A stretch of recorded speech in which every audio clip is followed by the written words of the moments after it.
The spaceship shook violently. Emergency lights flashed red across the bridge. Lieutenant Daniel Carter gripped his chair as another blast hit the ship. "Status report," he shouted over the alarms. No one answered. Daniel looked around. His 5 crewmates lay motionless on the floor. The ship, humanity's first diplomatic vessel to meet the Xylorian Empire, was failing. Daniel tried the communication system. Nothing. He checked the emergency beacon. Also dead, the Xylorian warships had struck without warning, without a chance to explain their peaceful mission. The main screen flickered. A face appeared, humanoid but clearly alien. Bluish-purple scales covered smooth skin. Large, silver eyes with vertical pupils stared at him. "Human vessel," the alien said in perfect English. "You have entered Xylorian space without permission.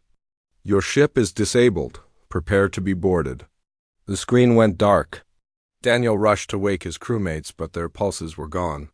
Some unknown weapon had killed them instantly while sparing him. 10 minutes later, the airlock opened. Tall figures in crystalline armor entered. Their scaled skin changed colors slightly as they moved. They carried no visible weapons but pointed slim bracelets at Daniel. "Do not resist," one said. Daniel raised his hands. "We came in peace." "This was a diplomatic mission," the alien said. Nothing. One touched its bracelet and darkness took Daniel. He woke in a room that seemed carved from a single giant crystal. The walls shimmered with faint light. A bed surprisingly comfortable was the only furniture. No doors were visible, yet Daniel sensed he was deep within some massive structure. A section of wall suddenly became transparent. On the other side stood 3 Xylorians. Their scales shifted between blue and green as they studied him.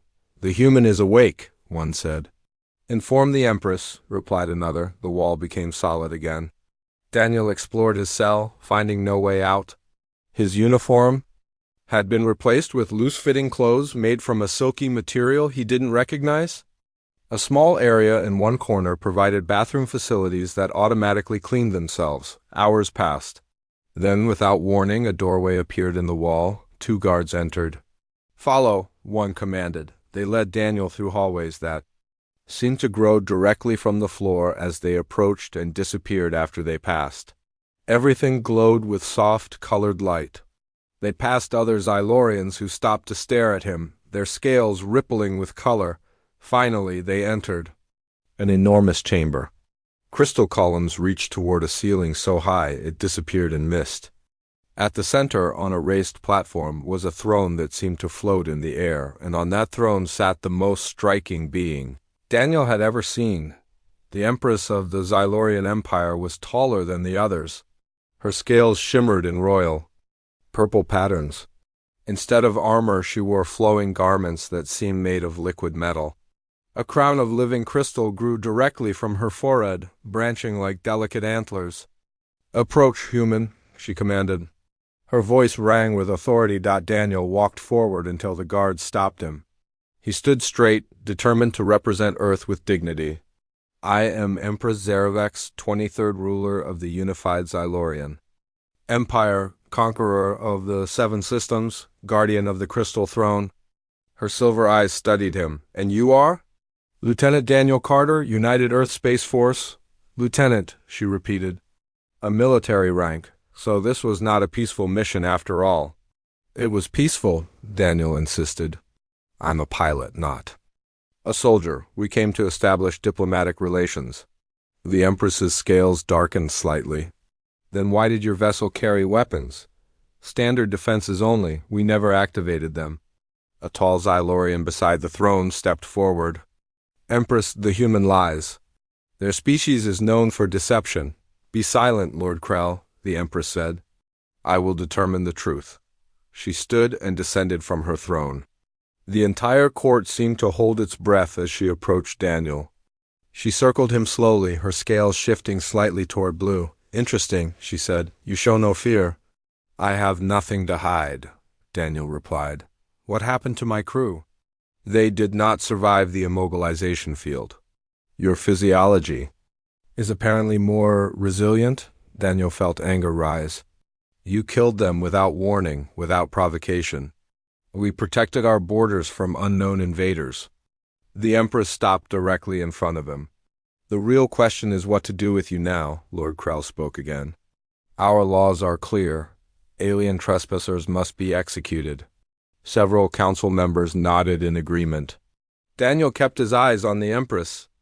I propose an alternative, Zaravek said. This human will remain here, under my personal observation. He will teach me about his species. Murmurs spread through the court. Lord Krell's scales flashed angry red. Empress, this is unprecedented. The human could be dangerous. Are you questioning my ability to control one primitive alien, Lord Krell? Her voice was soft but carried a clear threat. Krell bowed deeply. Never, Empress. She turned back to Daniel. You will cooperate. You will answer all questions truthfully. In return, you will be treated well? And if I refuse? The Empress's lips curved in what might have been a smile. Then Lord Krell gets his wish. But more importantly, our fleet will have no reason to delay its assessment of your homeworld. The threat was clear. Daniel nodded slowly. I'll cooperate. Excellent. The Empress's scales briefly flashed a color Daniel hadn't seen before, a quick ripple of pink that vanished immediately. Take him to the prepared quarters. We begin tomorrow. As the guards led him away, Daniel glanced back. The Empress was watching him with an expression he couldn't read. But her scales flickered with that strange pink color again. In that moment, Daniel realized two things. First, the Xylorian scales revealed emotions they might not intend to show. Second, whatever that pink meant, the Empress seemed almost embarrassed by it. It wasn't much, but it was something, possibly the only advantage he had. Somehow, he needed to understand these aliens, particularly their Empress. Earth's future might depend on it, and as the guards escorted him to his new prison, Daniel made a promise to himself. He would find a way home. He would protect Earth.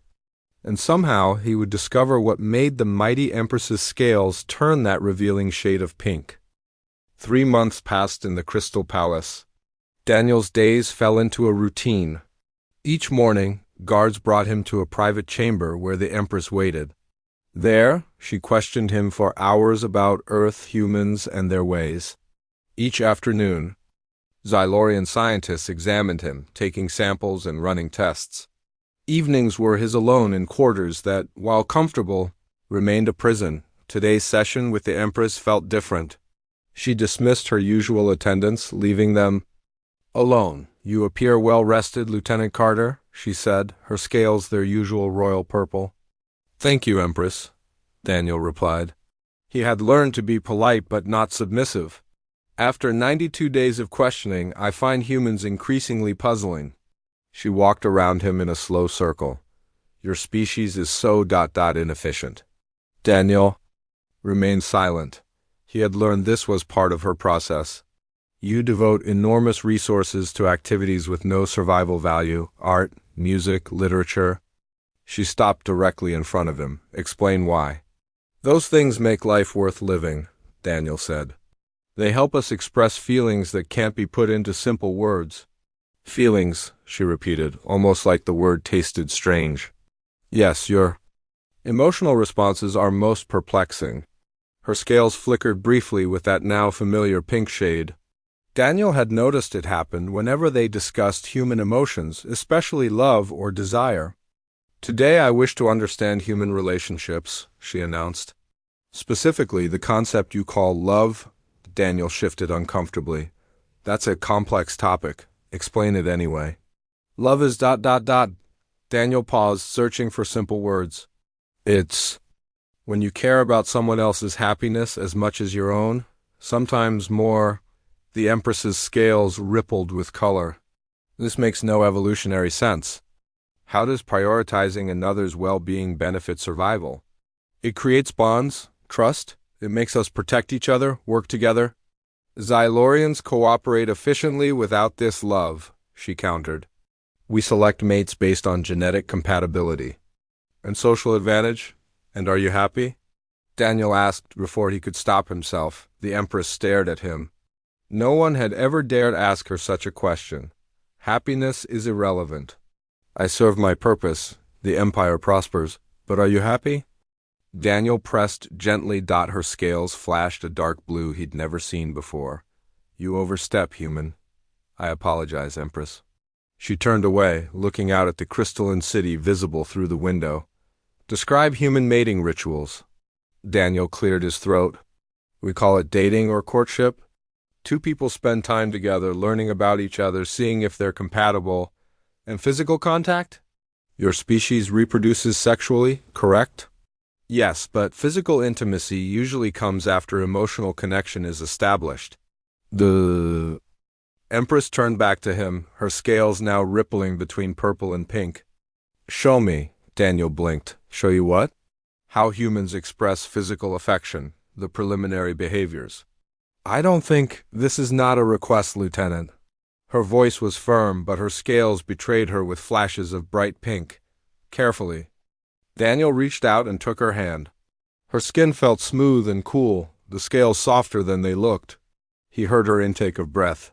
This is how it often starts, he said quietly. Just touching hands. The Empress stared at their joined hands with fascination. Continue. Daniel gently turned her hand over, tracing his thumb across her palm. Sometimes there's gentle exploration, learning each other's responses. Her scales were now predominantly pink with purple edges. And then, if both people are comfortable, there might be an embrace. Daniel hesitated. I don't think I should demonstrate that, Empress. She withdrew her hand suddenly. No, that is sufficient data for today. A chime sounded throughout the room. The Empress composed herself, her scales returning to royal purple. The council awaits me, she said formally. Return to your quarters. As the guards led him away, Daniel reflected on what had just happened. The mighty Empress of the Xylorian Empire was curious about human affection. It was a weakness he could potentially use, but strangely, he felt reluctant to exploit it. That evening, Daniel was surprised when his door appeared and a single guard entered. The Empress commands your presence in the Garden of Reflection. The guard said, This was new. Daniel followed the guard through unfamiliar crystal corridors until they emerged into an immense indoor garden. Living crystal formations grew alongside alien plants. Soft light pulsed through everything in gentle waves. The Empress stood alone beside a pool of glowing liquid. She dismissed the guard with a gesture. Lieutenant Carter, she said. I had questions that arose after our session. Daniel approached cautiously. I'm happy to answer them, Empress. Zeravex, she said suddenly. Pardon? When we are alone, you may call me Zeravex. Her scales flickered with uncertainty. I find our formal interactions limiting for research purposes. Daniel nodded slowly. Then you should call me Daniel. Daniel, she repeated as if testing the sound. My advisors warn me I spend too much time studying you. They fear human unpredictability. Are we so different from Xylorians? Vastly, she said, turning to gaze into the glowing pool. Our society values control, precision, hierarchy. Emotions are considered primitive impulses to be managed, not indulged. Yet your scales show emotions, Daniel observed. Zeravex's posture stiffened. A biological reaction difficult to suppress. It is considered impolite to acknowledge them. I apologize. No, she turned to face him. Your observation is correct. My scales reveal what our culture teaches us to hide. She moved closer. Tell me, Daniel. On Earth, do leaders ever experience ... loneliness? The question surprised him. Of course, leadership can be isolating. 300 years, she said softly. I have ruled for 300 years, surrounded always by advisors, servants, subjects, yet never known. Daniel felt a sudden compassion for this alien empress. That sounds lonely. I never recognized it as such until our discussions of human emotions gave it a name. Her scales showed swirls of blue and pink. In 2 days, I must participate in the ritual of selection. What's that? I will choose a genetic partner from 3 candidates selected by the council. Our DNA will be combined to create the next imperial heir. She spoke flatly, without emotion, but her scales betrayed her turbulence. You don't sound enthusiastic, Daniel said carefully. It is my duty. She looked directly at him. but our conversations have made me question many things I once accepted without thought. She reached out hesitantly and touched his hand, mimicking his earlier gesture. Human ways are chaotic, inefficient, primitive. Yet you experience life with an intensity we have engineered out of our existence. Daniel felt the cool touch of her fingers against his skin. Maybe there's a balance to be found. The best of both worlds, perhaps? Her scales now glowed a steady pink. Tomorrow, I would like you to tell me about human passion, all aspects of it. Before Daniel could respond, she withdrew her hand and walked away, leaving him alone in the glowing garden. As he watched her go, Daniel realized the dynamic between them had shifted. He was still her prisoner, Earth still under threat. But something was changing in the Empress and perhaps in him as well. The game had become more complex. The stakes even higher. And Daniel wasn't entirely sure if he was the hunter or the hunted anymore. The next morning, Daniel waited nervously for his daily meeting with Empress Zarovex. After yesterday's unusual encounter in the garden, he wasn't sure what to expect. When the guards finally came, they led him not to the usual questioning room, but to a different part of the palace he had never seen before. They arrived at a set of tall, crystal doors that shimmered with a soft blue light. The guards stepped back. "Enter alone?" one said. Daniel pushed the doors open and found himself in a small chamber. Unlike the grand, imposing rooms of the palace, this space felt intimate. Low couches surrounded a central fire that burned with blue flames but gave off no smoke. The walls displayed moving images of landscapes, some alien, some surprisingly Earth-like. Zarovex stood by a window, looking out at the city below. She wore simpler robes today, without her crown of crystal. When she turned, Daniel noticed her scales seemed more vibrant, shifting between purple and hints of pink even before she spoke. "Daniel," she said, using his first name again. "Thank you for coming. Did I have a choice?" he asked with a small smile, her head tilted. "You humans use this humor. Even in serious situations, it helps us cope." She gestured to the couches. "Sit with me. Today is important." They sat facing each other across the blue fire. Daniel noticed how the flames cast dancing shadows across her scaled face, making her look almost vulnerable. "The ritual of selection is tomorrow," she said. "Before that happens, I need to understand something." "What's that?" "Human passion?" Her scales flushed pink. "Yesterday you showed me how human affection begins, but I need to comprehend how it progresses." Daniel shifted uncomfortably. "I'm not sure I can explain that properly." "Try." There was something in her voice, almost a plea. "Well," he began carefully, "physical affection usually deepens as emotional connection grows. People might hold hands, then hug, then kiss." "Kiss," she repeated the word.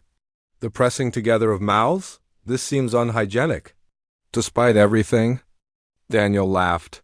"It's actually very nice when it's with someone you care about. And after kissing?" Daniel felt his face grow warm. "That depends on the relationship. If both people feel strongly about each other, they might become more intimate."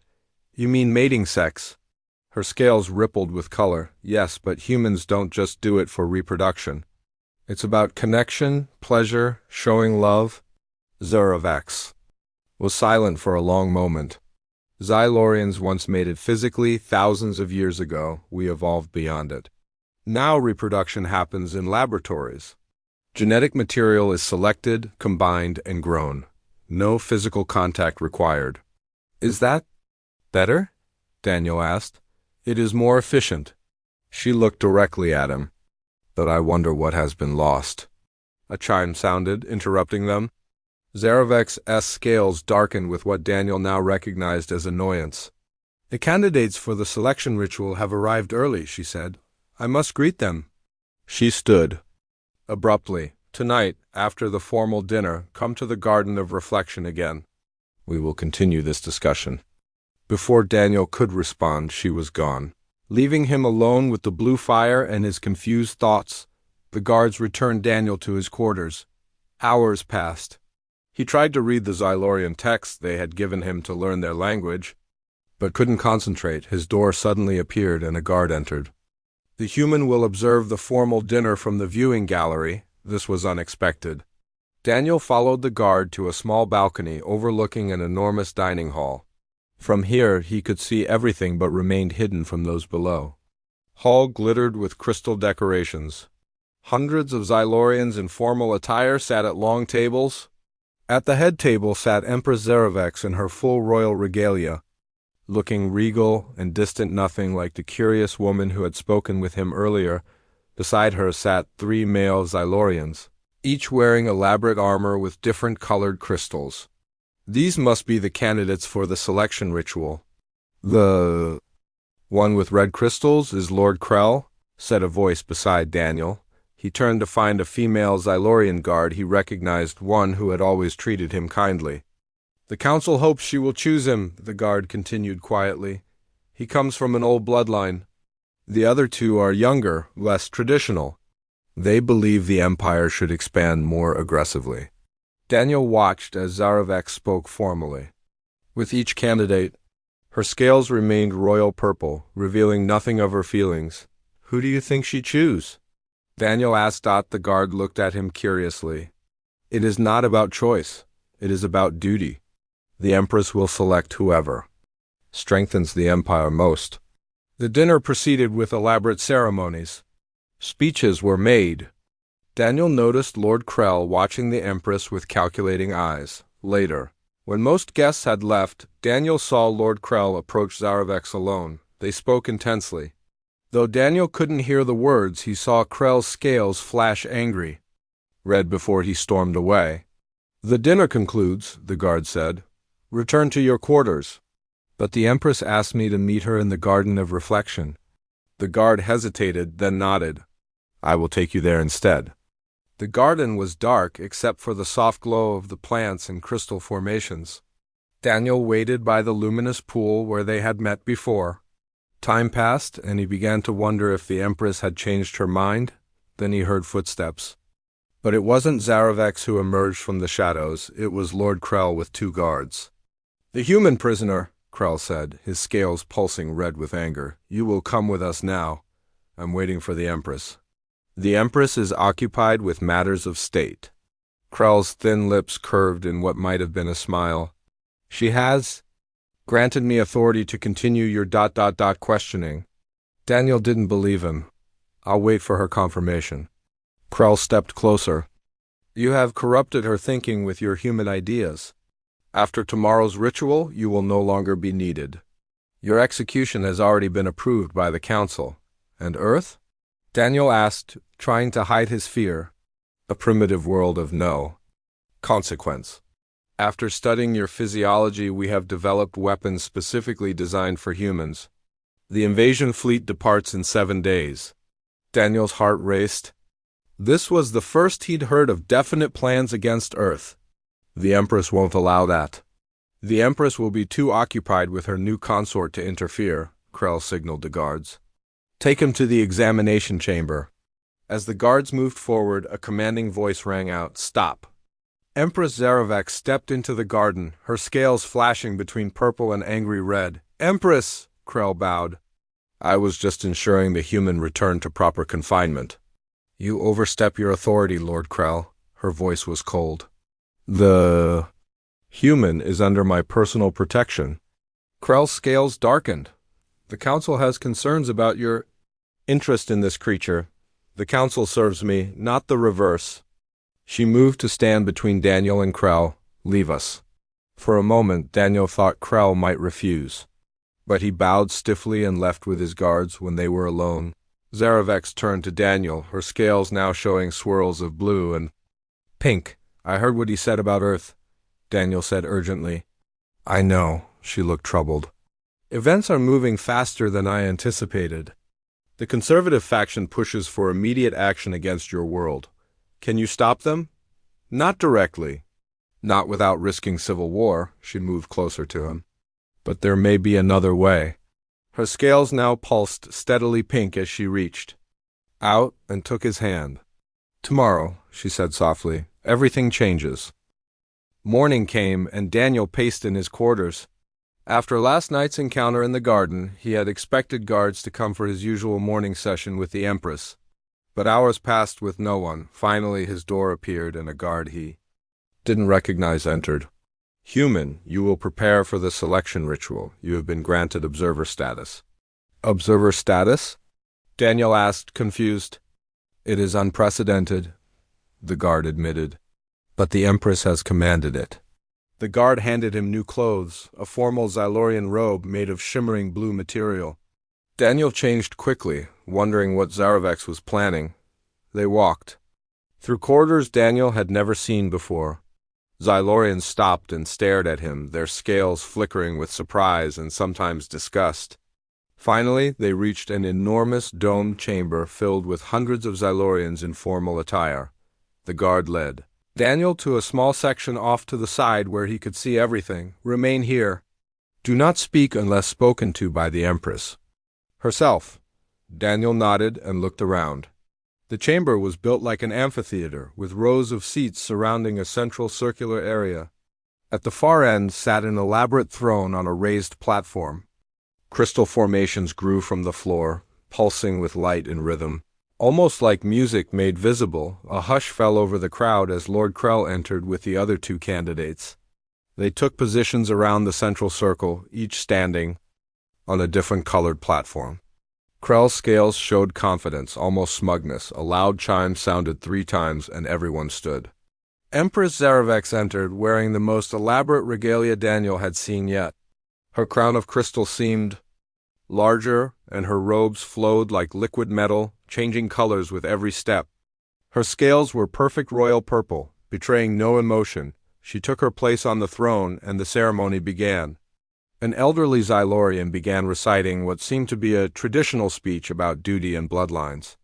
Daniel couldn't understand all the words, but he gathered this ritual had happened unchanged for thousands of years.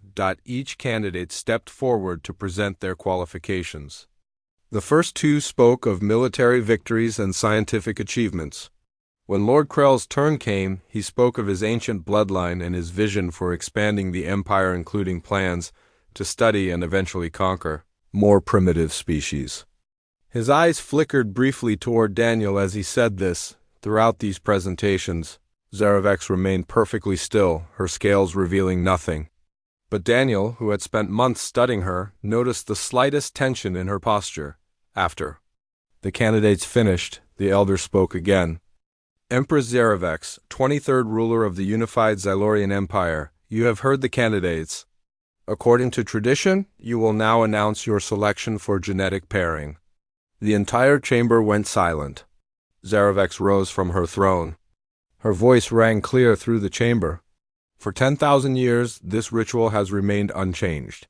For 10,000 years, Xylorian rulers have selected partners based on bloodlines and political advantage. She paused, looking across the crowd. Today, that changes, murmurs spread through the audience. The elder stepped forward. Empress, the ritual was created to serve the Empire, Zarevex interrupted, not to constrain it. She descended from her throne and walked to the center of the chamber. In my 300 years as Empress, I have followed every tradition without question. I have put duty above all else. But I have come to realize that our commitment to cold logic and perfect order has cost us something precious. Her scales began to shift, showing hints of pink among the purple. Gasps echoed through the chamber. We have forgotten how to feel, she continued. We engineered emotion out of our society, believing it made us stronger. But I have discovered this was a mistake. Lord Krell stepped forward. Empress, you speak treason against our ways. I speak truth, Lord Krell. Her scales now pulsed between purple and pink without restraint. And I reject your candidacy and your plans for expansion. Krell's scales flashed angry red. The human has poisoned your mind? At this, Zarevex turned and looked directly at Daniel. The entire assembly followed her gaze, seeing him for the first time. The human has opened my mind, she corrected. He has shown me what we have lost. She turned back to the assembly. I reject all candidates. I will not participate in a loveless genetic merger. The elder stepped forward, clearly distressed. Empress, without a selection there can be no heir. The imperial line will end. Then perhaps it is time for our governance to evolve as well, she replied calmly. Lord Krell pointed at Daniel. This is his doing. A human has corrupted our Empress. Guards, seize him. Several guards moved toward Daniel, but Zaravek's voice cracked like thunder. Stop! Anyone who touches him answers to me. The guards froze. Zaravek walked toward Daniel, her scales now a vibrant pink visible to everyone. For months, I have studied this human. I began believing humans were primitive, ruled by emotion, rather than logic. Now I understand their emotions are not weakness, they are strength. She reached Daniel and took his hand, causing another wave of gasps from the crowd. They feel deeply, they connect, they love. And these things give their lives meaning beyond mere existence and duty. Lord Krell stepped from his platform. The council will not stand for this. You risk everything, our traditions, our future, our very identity. I risk stagnation if we do not change, Zaravek replied. She addressed the entire assembly. I propose a new path, not human, not traditional Xylorian, something that takes the best of both. The crowd was in chaos now. Some were leaving in disgust, others watched in fascination. The elder approached Zaravek. Empress, please reconsider. This breaks thousands of years of tradition.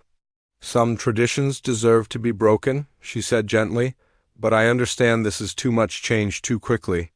She faced the assembly again and raised her voice. Here. I will not make my final decision today. I call for a period of reflection 7 days. During this time, I invite all citizens to learn about human culture and emotion. Then we will reconvene and chart our path forward together. More murmurs, but less hostile now. Curiosity began to replace shock. Lord Krell stepped close to Zaravek, his voice low but intense. 7 days. The exact time until the fleet departs for Earth. This is no coincidence. No, it is not, she replied quietly. The fleet will launch. As planned, Krell hissed. The council has already voted. We shall see, Zaravek turned to Daniel. Come, we have much to discuss. As they left the chamber together, Daniel felt eyes following them. Something momentous had just happened, a pivotal moment in Xylorian history. But all he could think about was Earth and the 7-day deadline that now hung over everything. What happens now? He asked quietly as they walked. Zaravek's scales shifted to a mix of pink and blue emotion and concern. Now we attempt something never done before. Something that might save both our worlds. The palace was in chaos for the next 3 days. Rumors spread throughout the Xylorian Empire about the Empress and the human who had influenced her. Some citizens were outraged at the break in tradition. Others, especially younger Xylorians, were curious about human ways. Daniel and Zaravek spent these days in intense planning. They met in secret chambers with a small group of Xylorians loyal to the Empress scientists, military officers, and diplomats who shared her vision for change. The fleet is still preparing to depart for Earth, said General Vexmar, a tall, female Xylorian whose scales showed concerned blue patterns. Lord Krell has the support of most of the council. They believe the Empress is ... compromised. Compromised is a polite way of saying they think I've lost my mind, Zaravek said. Her scales showed determination, a mix of purple and a new golden color Daniel had never seen before. Can you order the fleet to stand down? Daniel asked. The general shook her head. The council enacted emergency powers after the selection ritual. They can override the Empress on military matters. Then we need to convince them that attacking Earth is a mistake, Daniel said. How? Asked a Xylorian scientist. They see humans as primitive and potentially dangerous. Zaravek looked at Daniel. There is one way. The ancient ritual of mind. Meld. The room went silent. Even Daniel, who had learned much about Xylorian culture, had never heard of this. Mind meld has not been performed in 1,000 years, said an elderly advisor. It is dangerous, potentially fatal. What is it? Daniel asked. Zaravek turned to him. A direct mental connection between two beings. Complete sharing of memories, thoughts, emotions. It would allow the Council to experience humanity through your mind to feel what humans feel. And it might kill us both, added the elderly advisor. Daniel looked at Zarevex. You're willing to risk your life for this? For peace between our worlds? Yes. Her scales pulsed pink. For you? Yes. The room fell silent again. Everyone present could see the Empress's scales revealing feelings no Zalorian ruler had ever openly displayed. We need to move quickly, said General Vexmar. The fleet launches in 4 days. That night, Daniel couldn't sleep. The mind meld ritual would take place tomorrow. The Empress had explained that it would be performed before the entire council and higher-ranking officials.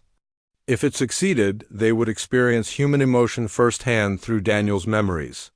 If it failed, both he and Zarevex could die. His door appeared, surprising him. It was late for visitors. Zarevex entered alone without guards. She wore simple robes, and her crystal crown was absent. I could not sleep, she said. Her scales showed nervous pink and blue patterns. Me neither, Daniel admitted. She sat beside him. I need to tell you something before tomorrow. Something I have never told anyone. Daniel waited as she gathered her thoughts. 300 years ago, when I became Empress, I believed completely. In our ways, I thought emotions were primitive, that perfect order was the highest goal. She looked at him with silver eyes that seemed to glow in the dim light. I was lonely for centuries, but never recognized it as loneliness. Her scales rippled with pink. Then you arrived. At first, I saw you as a curiosity, a specimen to study. But you showed me something I had never experienced. Humanity. What will happen after the mind meld? Daniel asked. If it works, best outcome? The Council experiences human emotion and cancels the attack on Earth. Our worlds begin diplomatic relations. She hesitated. Worst outcome? We both die and the fleet launches anyway. And what about us? Daniel asked softly. Zarevex's scales flushed bright pink. That depends on many things. But know this, what I feel for you is real, something I never expected to feel in my long life. She reached out and touched his face gently. Humans express feelings physically. Tonight will you show me how? Daniel looked into her silver eyes. This alien Empress who had been his captor was now risking everything for him. For Earth, and despite their differences, he had grown to care for her deeply. He leaned forward and kissed her.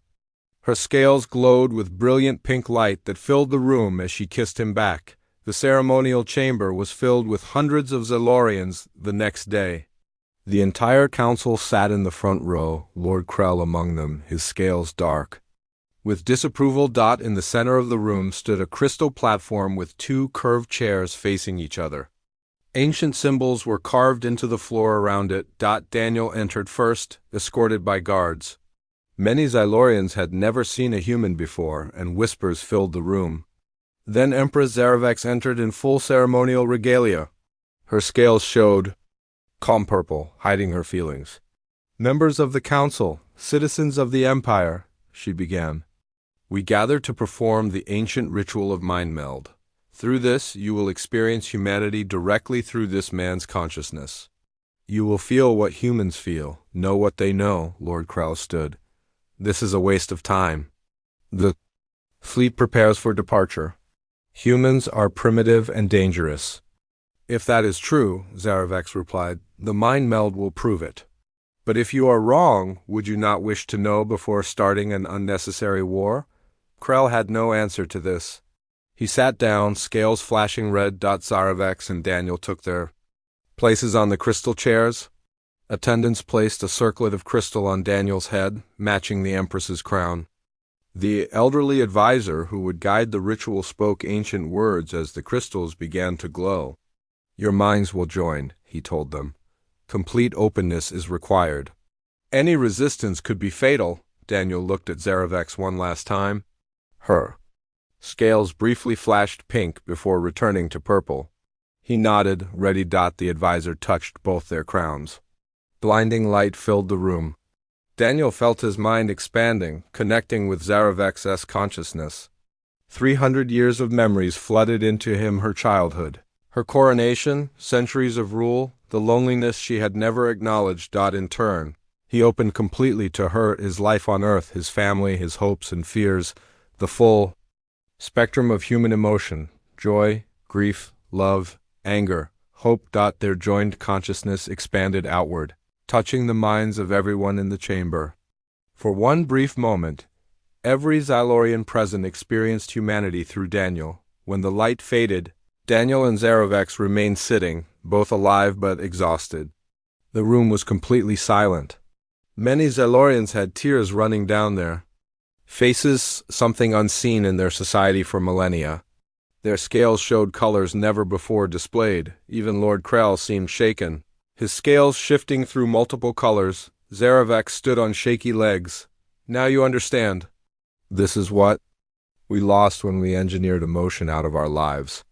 This is what humans can teach us. And this is what we can offer humans, she continued. Our knowledge, our technology, our order balanced with their passion. She looked at the council. I propose an alliance with Earth instead of invasion. A sharing of cultures, the beginning of something new. One by one, the council members stood. Their scales showed new colors, new combinations. Even Lord Krell stood, though reluctantly. The fleet will stand down, he said formally. We will reconsider our approach to humanity. 1 month later, Daniel stood on the bridge of a Xylorian ship approaching Earth. Beside him stood Empress Zarovex, her scales glowing with excited pink and purple patterns. Your world is beautiful, she said, looking at the blue planet growing larger in the view screen. They're nervous about meeting you, Daniel said. I've tried to prepare them through our communications, but it's still a lot to take in. As nervous as I was meeting you? She asked with a smile. Her scales flashed pink. Probably more, he took her hand. But they'll learn, just like you did, just like I did. The ship entered Earth orbit. The first official diplomatic mission between humans and Xylorians was about to begin. It had started with captivity, but was ending with something neither species had expected: understanding, connection, maybe even love. Ready? Daniel asked. Empress Zarovex's scales glowed with confident pink and purple. Ready? Together they prepared to take the first step toward a shared future, one that combined the best of both their worlds.